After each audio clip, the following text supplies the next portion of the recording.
લક્ષ્ય ન્યૂઝ, એક નજર, એક લક્ષ્ય। અધિક પુરુષોત્તમ માસ તેમજ પરંપરાગત ગંગા દશેરા મહોત્સવનો આજથી પ્રારંભ।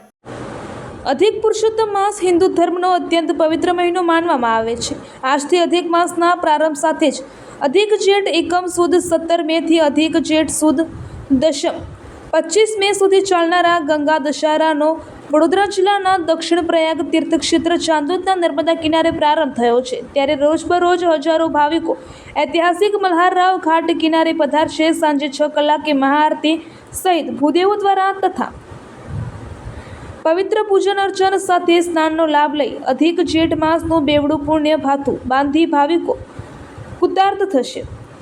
આજે ગંગા દશેરા મહોત્સવના પ્રથમ દિને ધારાસભ્ય શૈલેષ મહેતાના પરિવારમાંથી તેઓના પત્ની અને બ્રહ્મજાગૃતિ મંચના પ્રમુખ મીનાબેન મહેતા, પુત્ર ધ્રુમિલ મહેતા, ચાંદોદ જિલ્લા પંચાયત બેઠકના સભ્ય લતાબેન રાકેશભાઈ આંબલિયા, થુવાવી જિલ્લા પંચાયત બેઠકના સભ્ય ભાવેશભાઈ પટેલ સહિતના મહાનુભાવો પ્રસિદ્ધ મલ્હારરાવ ઘાટ ખાતે પૂજન અર્ચન અને મહાઆરતીમાં જોડાયા હતા। આ મહોત્સવનો પ્રથમ દિન અને રવિવારની રજા હોય આ મહોત્સવનો પુણ્ય લાભ લેવા મોટી સંખ્યામાં શ્રદ્ધાળુઓ નર્મદા કાંઠે ઉમટ્યા હતા। દર વર્ષે પ્રતિવર્ષ જેઠ સુદ એકમથી દસમ સુધી આવતો આ ગંગા દશેરાનો ઉત્સવ એ નર્મદા કાંઠાના દરેકે દરેક ગામોમાં બહુ ધૂમધામથી ઉજવાતો હોય છે। માં ગંગાનો નર્મદામાં પ્રવાહ વર્ષમાં 10 દિવસ આવતો હોય છે એવી એક માન્યતા અને એ સત્ય છે। અને એના કારણે જે ગંગાના દર્શન કરવા ના જઈ શકે એ લોકો બધા જ અહીંયા આવી અને માં ગંગાના પણ દર્શન કરે છે। ગંગામાં સ્નાનથી એક પવિત્ર આપણે બનીએ છીએ અને નર્મદાના તો દર્શન માત્રથી પવિત્ર બનાય છે।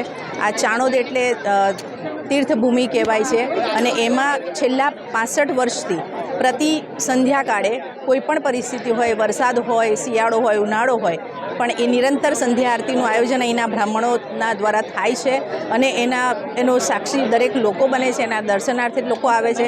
આ 10 દિવસ ચાણોદ દક્ષિણ તીર્થમાં ઉત્સવ મનાય છે અને લાખોની સંખ્યામાં લોકો શ્રદ્ધાળુઓ અહીંયા આવીને દર્શન અને સ્નાન કરી અને પોતાની જાતને પવિત્ર બનાવે છે।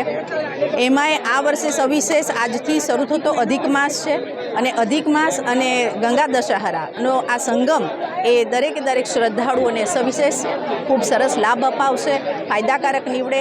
અને શૈલેષભાઈ આજે આઉટ ઓફ વડોદરા હોવાથી અત્યારે અહીં હાજર નથી રહી શક્યા, પણ એમના જગ્યાએ અમે લોકોએ આજે આરતી અને પૂજાનો લાભ લીધો છે અને એમની દર વર્ષની કે દર વખતની જે પ્રાર્થના હોય છે એના પ્રતિનિધિ તરીકે હું કહીશ કે સમગ્ર ડભોઈ વિસ્તારમાં અને નર્મદા કાંઠાના દરેકે ગામોને આ માં નર્મદાની અને ગંગાની કૃપા સદાય વરસતી રહે એમની ઉપર અને બધા જ સુખ, શાંતિ અને સમૃદ્ધિ પામે એવી આપ સર્વેને પ્રાર્થના।